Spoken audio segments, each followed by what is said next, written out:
Padre, y del Hijo y del Espíritu Santo. Tengan la bondad de tomar asiento un momento.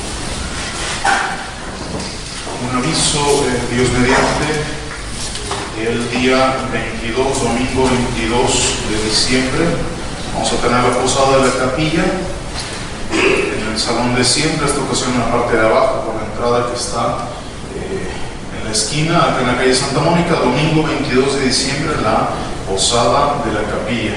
Les decimos con tiempo, por una razón. Este año vamos a cambiar un poco la dinámica. Vamos a hacer, Dios mediante, una tamaliza. Así que va a ser un precio por cabeza para que puedan asistir y celebramos juntos toda la capilla, el advenimiento próximo de nuestro Señor Jesucristo. Entonces, el próximo domingo 22 de diciembre, que viene evidentemente el próximo domingo 22 de diciembre, la posada de la capilla, y como de costumbre solamente habrá misa por la mañana y 8 de la mañana y 10 de la mañana. No habrá misa por la tarde para que se prevengan y puedan asistir a la Santa Misa y también a la posada de la capilla. Acercándose la fecha, les vamos a dar más informes que otras cosas necesitamos para que se lleve a cabo. Entonces estén atentos y vayan reservando el domingo 22 de diciembre, Dios mediante. Estamos en el sexto domingo después de Epifanía y el Evangelio de esta misa se toma de San Mateo y dice: en aquel tiempo dijo Jesús a las turbas esta parábola: semejante es el reino de los cielos a un grano de mostaza que tomó un hombre y lo sembró en su campo. Esta en verdad es la menor de todas las semillas, pero cuando crece es mayor que todas las legumbres y se hace árbol, de modo que las aves del cielo vienen a anidar en sus ramas. Les digo otra parábola: semejante es el reino de los cielos a la levadura que tomó una mujer y la mezcló en 3 medidas de harina, hasta que toda la masa quedó fermentada. Todas estas cosas dijo Jesús al pueblo en parábolas, y no les hablaba sin parábolas, para que se cumpliese lo dicho por el pueblo, por el profeta: abriré mi boca para hablar con parábolas, publicaré cosas ocultas desde la creación del mundo. Estamos, queridos fieles, en el último de los domingos después de Epifanía. Dios mediante, el próximo domingo ya es el 24 después de Pentecostés, el fin del año litúrgico. Vamos a iniciar posteriormente ese domingo con el primero de Adviento. Ya se viene la preparación próxima al advenimiento, a la conmemoración del advenimiento de nuestro Señor, y en este último domingo la Santa Iglesia nos da un par de parábolas más sobre el reino, tanto el reino eterno en el cielo como el reino de Dios en la tierra, que es la Santa Madre Iglesia, como en los otros domingos venimos escuchando. Y esta en especial, estas dos en especial sirven como un especial aliento para los discípulos de nuestro Señor. Salen de la boca del Salvador en principio para disipar las dudas que poseen humanamente sus discípulos, que son muy justificables. Antes del advenimiento del Espíritu Santo, el fortalecimiento que les dio con su venida, aún eran hombres simples, sí, ya en vías de recibir la gracia santificante, la gracia sacramental, los dones del Espíritu Santo, pero no hombres, sin sobrenaturalizar incluso. Claro que ante la presencia de nuestro Señor alguna gracia recibían, empezaba Dios a prepararles sus corazones, pero aún poseían sus miedos humanos. Y cuando Cristo les hablaba de la misión que iban a tener, seguramente sus corazones se apabullaban, porque es apabullante lo que les decía nuestro Señor. Terrible la misión. Y ellos mismos tenían derecho también a preguntarse naturalmente cómo era posible que unos pocos hombres, 12 hombres, pobres en su mayoría, igual que los discípulos, rudos, faltos de letras, faltos de fuerza, sin amigos, sin armas, como todos ellos, no solamente por la Judea, por el mundo entero, tendrían un mundo paganizado totalmente, tendrían que predicar un evangelio nuevo, tuvieran que propagar una fe naciente, y encima que todo el mundo tenía ese repudio por esa nueva fe, esa superstición judía que le llamaban los paganos. Claro que era apabullante la misión que les daba, y por si fuera poco, el destino que iban a tener estaba profetizado: era la muerte, era el asesinato, el martirio. Entonces, humanamente hablando, es muy poca cosa lo que era la iglesia recién fundada, muy poca cosa. Pobre en número, pobre en recursos, nula en influencia. Y después de la ascensión de nuestro Señor, lejos de crecer, parecía que iba mermando entre gente que apostataba, después de ver un Cristo crucificado, el Mesías, que creían que iba a ser un libertador envuelto en un poder material, un poder humano y un poder divino, verlo sepultado. Empezaron a apostatar más de uno, y empieza a mermar el número de fieles, y encima otros asesinados. Parecía que después de la ascensión la iglesia iba en este retroceso. Pero Cristo es Dios, queridos fieles. Cristo es Dios y Dios no miente. Así que poco tiempo después se propagó la iglesia de una forma pasmosa, sí, entre sangre de mártires, sí, pero de una manera pasmosa y milagrosa. Porque es el tiempo de la gracia, el tiempo de la siembra, y posteriormente, en poco tiempo, la cosecha de esas buenas almas. Pero así como Cristo profetiza que se iba a propagar tremendamente como lo hizo, por todo el mundo conocido, así también estaba predicha la disminución de esa iglesia, la merma, que siglos después nos iba a tocar a nosotros. ¿Qué cosa? Nos iba a tocar a nosotros esa apostasía general, que en tiempos donde todo el mundo era cristiano, pensar que la iglesia se iba a reducir y que las almas no iban a tener fe era una cosa monstruosa, imposible, de risa. ¿Cómo era posible que la iglesia, con mayor influencia, con mayor fieles, la iglesia de Cristo iba a ser reducida? Impensable. Pero el demonio es astutísimo, queridos fieles, astutísimo. Quiere ser la antítesis, quiere ser el contrario de nuestro Señor, obrando lo mismo, pero para el fin contrario. Nuestro Señor, como dice esta parábola, esconde, mezcla entre estas almas apostólicas, las almas de los discípulos, los mezcla entre la masa de gente, entre todo el orbe, como esa mujer de la parábola, que no pone ni encima ni por un lado, pone dentro de esa masa, esconde, sepulta a esas almas en la masa del mundo para que empezaran a transformar la masa humana y a cristianizarla. Cosa que parecía imposible, unos pocos y pobres y viejos y lo que quieran, metidos en la masa del mundo, transformándola enteramente. Entonces, en sentido inverso, totalmente al contrario, el demonio, viendo las filas de la iglesia y sabiendo que para la gente era inconcebible que la iglesia romana mermara, que se redujera a nada, lo que hizo fue meter ahora ese germen malicioso para que todas esas filas, esa masa, en apariencia quedara igual. Católicos al fin y al cabo, pero en esencia esa masa podrida, ese germen lejos de transformar, sí transformaba, pero para corromper, para podrir.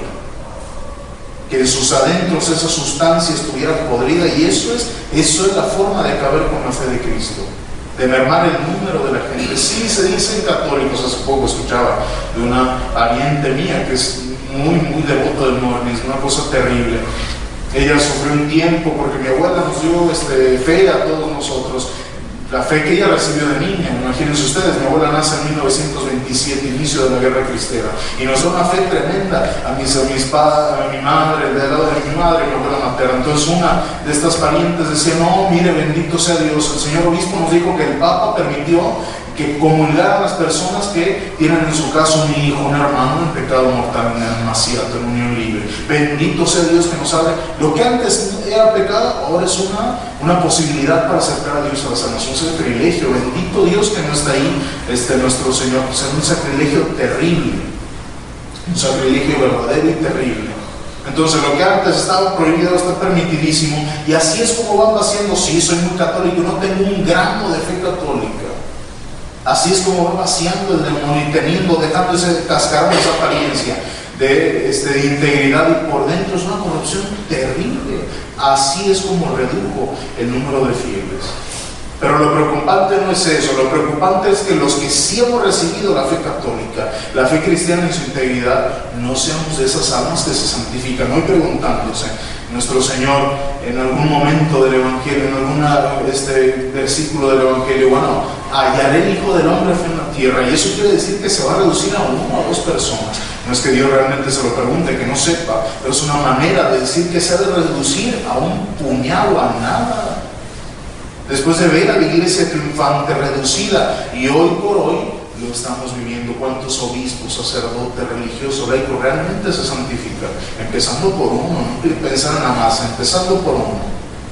¿Cuántos somos consuelo para un Dios ofendido, despreciado, echado de las iglesias, echado de las casas, de las escuelas, de las naciones enteras, echado de las almas? ¡Ah, qué escándalo! Naciones enteras ateas. Y si tú vives en pecado, ¿de qué te escandalizas? Se van a condenar, tú también. Es una incongruencia total. Entonces esa es la preocupación principal, Señor, que se acaba lo que quieras. Se acaba mi alma, se acaba la gracia en mi alma, la tienes hecha. Deja de preocuparte por las masas. Si tú te condenas, ¿de qué te sirve que te preocupes por las masas? Ah, Señor, ¿qué va a pasar? Si yo no soy capaz de perseverar en la gracia, ¿de qué voy entonces? Al contrario, siendo yo peor, incluso siendo yo en mi trabajo, en mi familia, en mi entorno, el que hace pecar al otro, el que no tiene fe. Es terrible eso, el pecado de escándalo. El pecado de escándalo no es producir algo que asombre, es mover un dicho o hecho malo que hace que el otro caiga en pecado, que induzca al otro pecado. A mí, que me dio su gracia, su fe, la conciencia de esa gracia que me ha dado, yo ofendo, incluso cometiendo más pecado que el otro, porque el otro no tiene la misma fe, la misma conciencia de pecado que yo sí tengo, ofendiendo, pecando menos que yo el otro. Es terrible eso. Entonces empecemos a reflexionar ese daño que le hacemos a nuestra alma obrando así. Empecemos como sencillo, metiendo dos fermentos a mi alma, como dice el Padre Quetzal, y dos grandes levaduras a mi alma. La primera, la gracia santificante, absolutamente necesaria, la llave que nos abre el reino, lo que nos hace que todo lo que hagamos en esta vida tenga algún valor. Si no lo tienes listo, lo tienes hecha, lo tienes perdida. Empezando por ahí. Y si estoy en gracia santificante, que no cuesta nada, realmente no cuesta nada, es una pena. ¿Cuánto cuesta hincarme y reconocer mi miseria? Eso es lo que cuesta. Y además ese segundo fermento, que es la pureza de intención. La pureza de intención es un acto de la virtud de la caridad, por medio de la cual referimos a Dios todo cuanto hacemos. Le referimos a Dios ya sea para agradecerle, para suplicarle, encomendarle todo lo que hagamos, lo que sean los santos. Con ello rectificamos cualquier cosa que vamos a llevar a cabo, material, espiritual, lo que sea, lo rectificamos, ofreciendo a nuestro Señor y para su gloria. Y naturalmente lo que es indigno de ofrecer a mi Señor, pues tengo que sacar. Me voy a dar cuenta, bueno, ¿cómo voy a hacer esto? No se lo puedo. ¿Cómo le voy a ofrecer esto a mi Señor? ¿Cómo lo voy a hacer? Eso es lo que nos da el criterio de obrar. Es indigno referir a Dios, se evita simplemente. Señor, este trabajo que estoy a punto de emprender, esta ayuda que estoy a punto de dar, esta palabra de aliento, consejo, juicio que voy a hacer, este pensamiento te lo ofrezco, Señor, porque de ti viene la capacidad, bueno, te lo regreso. Y evidentemente, si lo que estoy por pensar, lo que estoy a punto de hacer, no puedo ofrecérselo a mi Señor, lo tengo que quitar. ¿Por qué lo voy a hacer? ¿Por qué lo voy a hacer? Y dice, Señor, te ofrezco este juicio que voy a hacer, y un juicio terrible, ojo, un juicio, un ejercicio de la mente para juzgar sobre algo, juzgar bien sobre algo, que eso es totalmente necesario en nuestra naturaleza. Yo emito un juicio cuando digo tal cosa es así, tal cosa no es así, pero juzgar rectamente, cuando juzgamos mal es cuando cometemos el pecado. Cuando emitimos ese juicio, voy a juzgar terrible a esta persona y te lo ofrezco, Señor, ¿cómo vamos a darle eso?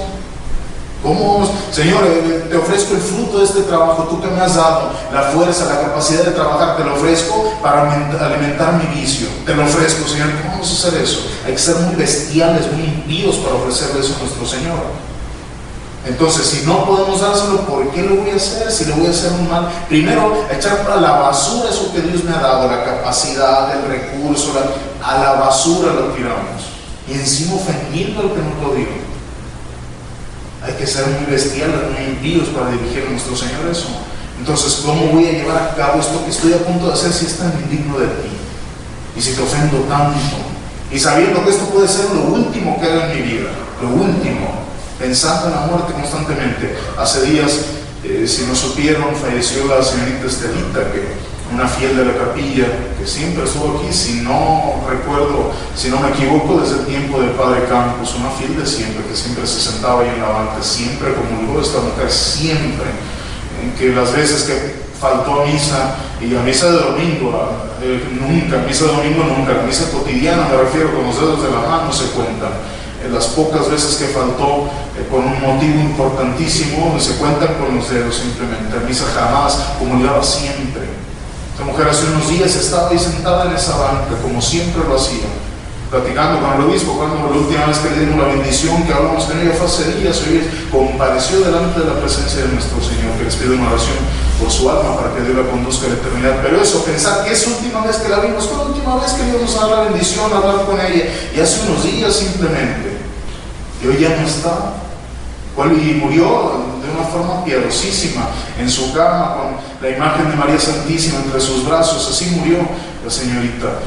Entonces, ¿cuál va a ser la forma? Talis vita mors, como es la vida y la muerte. Imagínate, yo fui un impío que me la pasé echando por tierra, aventando la basura de la gracia de mi Señor, pero voy a morir muy santamente. Posible. Como es la vida, es la muerte. Y un ejercicio que ayuda muchísimo a tener una buena muerte es pensar, Señor, esto que estoy haciendo puede ser lo último que haga en mi vida, este pensamiento, esta hora medio durmiendo en el sermón, pensando tonterías, esto puede ser lo último, y se abre el techo y te llama nuestro Señor a juicio. ¿Qué es lo que hiciste? Lo último que hiciste. Un ejercicio importantísimo en la vida del cristiano. Por eso, empecemos a nutrir nuestra vida, nuestra alma con esos dos santos fermentos, sin los cuales la gracia santificante y la rectitud de intención, sin esos dos fermentos, todo lo que hagamos, queridos hijos, es estéril y sin valor. Como un pan sin levadura, insoso, sin textura, insípido, indigesto. Pero si metemos esos dos pequeños fermentos que no cuestan nada, si lo metemos en pies en nuestro obrar, pensar, amar, todo se magnifica y embellece y no cuesta mucho. Y aunque cueste mucho, como decíamos el domingo pasado, aunque cueste mucho, nunca te va a costar tanto como tú le costaste a nuestro Señor. A esta gente a la que envió sin nada más que su gracia. Iban a morir, les pedía sangre, les pedía martirio, erradicarse, jamás volver a ver a su familia, erradicarse a otro país, otra tierra lejanas, desconocidas, con gente que les odiaba profundamente al saber quiénes eran, que les buscaba para matarlo. Hoy no te pide sangre nuestro Señor, te pide que no lo ofendas. Para empezar, eso es lo que te pide que seas buen cristiano, buena cristiana.